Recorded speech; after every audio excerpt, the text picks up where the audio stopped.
บายดีเนาะพี่น้องเฮาอยู่ครับเจ้าสร้างสายเนาะหลายมือแล้วบ่ได้เฮ็ดรถไถเนาะ มื้อนี้ก็ฟ้าแจ้งดีเนาะก็เลยว่าเขามาเฮ็ดเนาะเพราะฝนตกเรียนมื้อเลยฝนตกคุมื้ออยู่ทางนครหลวงเฮานี่เนาะน้ำคลองจนขึ้นคงสูงบางเขตจนท่วมเนาะจนท่วมบ้านคนเนาะบางเขตเดี๋ยวเฮาไปติดตามนำกันว่ามื้อนี้เฮาสิเฮ็ดหยัง สำหรับเวียกงานมื้อนี้เนาะก็สิเฮ็ดหยังบ่หลายเนาะเพราะว่าก็เป็นมื้อนี้เป็นมื้อวันศีลวันพระเด้ก็เลยบ่อยากเฮ็ดบ่จำเป็นบ่อยากเฮ็ดแนวมันสิ่งที่มันมีเสียงดังเนาะเพราะว่าอยู่ทางวัดเพิ่นก็มีการสวดมนต์อยู่เนาะเดี๋ยวนี้ก็เลยว่าสิเติมแต่น้ำมันเกียร์สโลนี่เนาะสิเติมน้ำมันเกียร์สโลแล้วก็เติมน้ำมันของโป่งทางหน้าเฮานี่เนาะเฟืองทางหน้าเฮานี่เฟืองหน้าเฮาเนาะเวียกงานก็สิเฮ็ดประมาณนี้เนาะสำหรับมื้อนี้ว่าสิเติมน้ำมันนี่ซื่อๆเนาะเดี๋ยวเอาไปติดตามนำกันเนาะ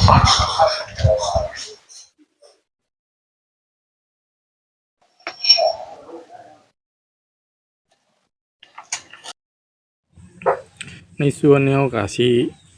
เติมน้ำมันเนาะน้ำมันก็สิเป็นหลอดแบบนี้เนาะเบอร์140เนาะเติมใส่นี่ก็สิเติมประมาณอยู่2หลอดเนาะสำหรับเกียร์สโลเนาะก็สิเป็นหลอดแบบคล้ายๆกับอย่างเขาบีบกาวหลอดกาวเนาะก็สิประมาณนี้เติมใส่2หลอดพอเนาะแล้วตอนนี้เขาเติมเข้าไปหลอดหนึ่งก่อนเดี๋ยวเขาก็เติมแล้วก็จังสิได้ไปเติมตุบโป่งเฟืองทางหน้าเนาะโป่งทางหน้าของรถไถหลอดที่2เนาะเขากำลังสิเติมเนาะใส่จังสีมามันง่ายเนาะน้ำมันจังสีมันใส่ง่ายใส่ดีเพราะว่ามันเป็นจุกแหลมๆเนาะเขาแย่เข้าไปเติมไปเลย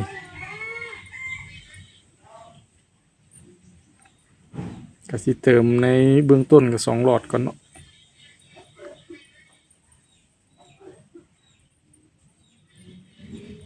ติดตามน้ำกันเนาะสำหรับส่วนของเกียร์สโลแล้วก็โป่งหน้าเฮามันก็สิได้แก้ในส่วนของที่ว่ามันเป็นเบรกเป็นตัวดึงเนาะดึงสายคันเกียร์เนาะออกมาเนาะเฮาก็สิได้มางออก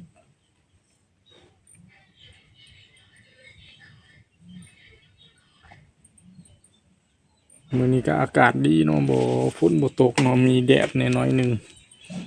ก็ถือว่าบ่ร้อนปานใดหลังจากที่ว่าฝนตกลงมาหลายมื้อเนาะเฮาก็บ่ได้เฮ็ดเวียกเฮ็ดนั่นโอ้ตกประมาณ3อาทิตย์ซ้อนเลยตกเบิดมื้อเบิดคืนน้ำจนขึ้นเนาะน้ำคลองขึ้นจนบางเขตจนท่วมเนาะน้ำนี่เนาะ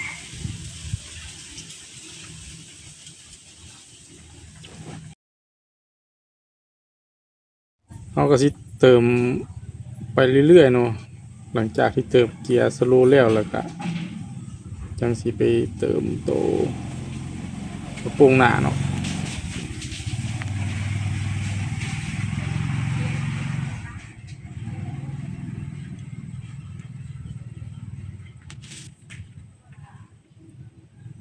เดี๋ยวบัดนี้เฮาก็สิมา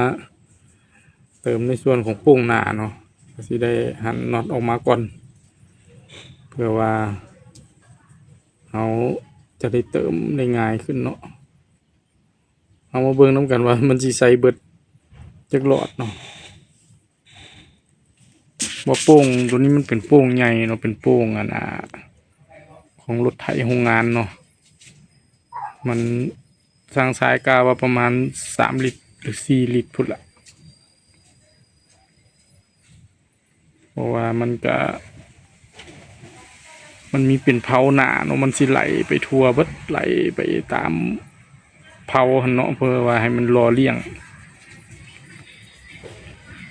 อันนี้ก็เขาเติมแล้วเนาะเขาเติม ราะว่าตอนเติมก็บ่ได้ถ่ายไว้เนาะบ่ได้ถ่ายคลิปพี่น้องเอาเบิ่งมาถ่ายตอนเติมแล้วมันหล่นออกมาแล้วเนาะ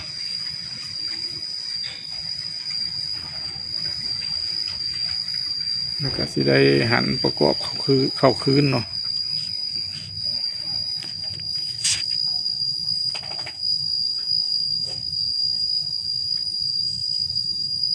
พี่น้องเฮาที่กำลังเฮ็ดเองก็แนะนำเลยเนาะ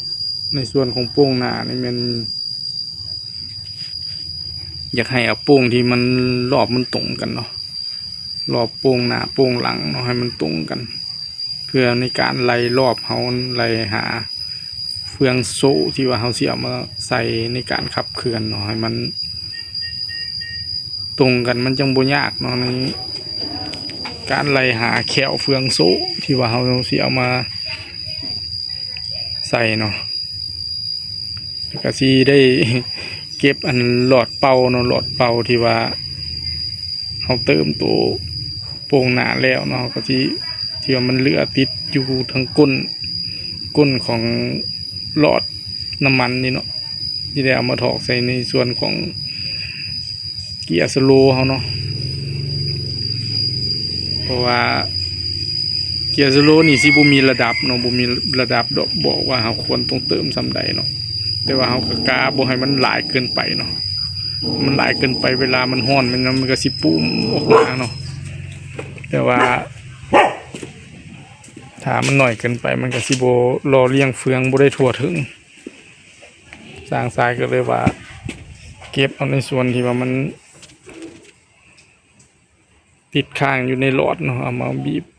ใส่ลงนี่เพราะว่าบางหลอดมันก็ยังหลายเนาะบีบออกบ่เบิดเนาะเติมไปเรื่อยๆเนาะจนกว่าสิเบิดทุกหลอด หลายหลอดเติมเนาะสำหรับโป่งหน้าเฮาจากหลอดสาวปลายหลอดเนาะประมาณ24-25หลอดเนาะสั่งสายเติมเข้าไปบัวก็บ่ได้นับตัวจริงเนาะเติมเบื้องต้นใส่เกียร์สโลว์มัน2หลอดหลังจากเติมแล้วก็ได้มาเก็บหลอดที่มันยังตกข้างก็มาบีบใส่เกียร์สโลว์เนาะ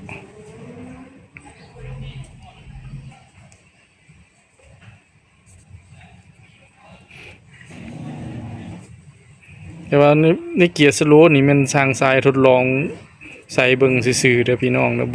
บ่เอาไปเฮ็ดตามก็ได้นะเพราะว่าย่านรอบมันบ่เท่ากันถ้ารอบมันบ่เท่ากันในการขับเคลื่อนสร้างสายก็สิได้มั่างออกคืนเนาะแต่ว่าถ้ารอบมันเฮาใส่ไปแล้วรอบมันได้กันเนาะเวลาเฮา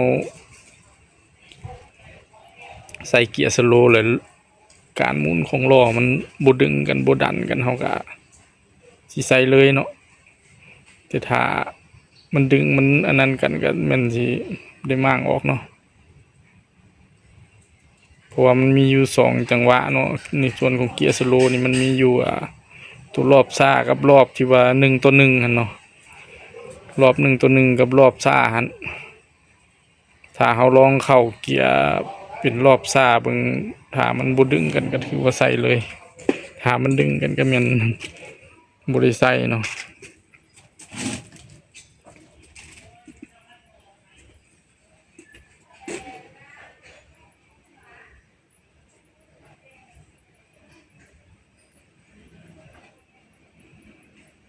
ตอนนี้เราก็ยังเก็บออกมาก็สิเบิดละ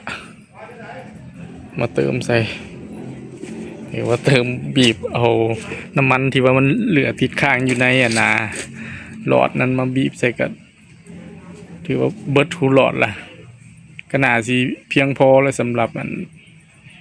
เกียร์สโลว์เฮาเนาะที่ว่าเฮาเก็บเอาน้ำมันเก่ามาเติมใส่